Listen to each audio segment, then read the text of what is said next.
हर प्रयत्नाने त्यांनी बुवांस अक्कलकोटास आणविले. बुवांनी बरीच वेदांत व्याख्याने राजवाड्यात दिली.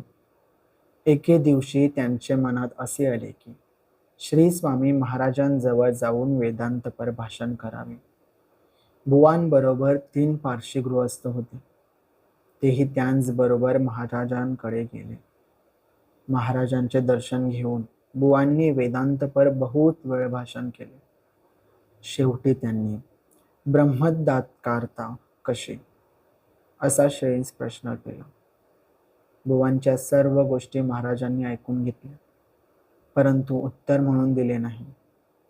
तेव्हा बुवांस वाटले, स्वामी वेडे आहेत आणि यांची उगाच कीर्ती झाली आहे.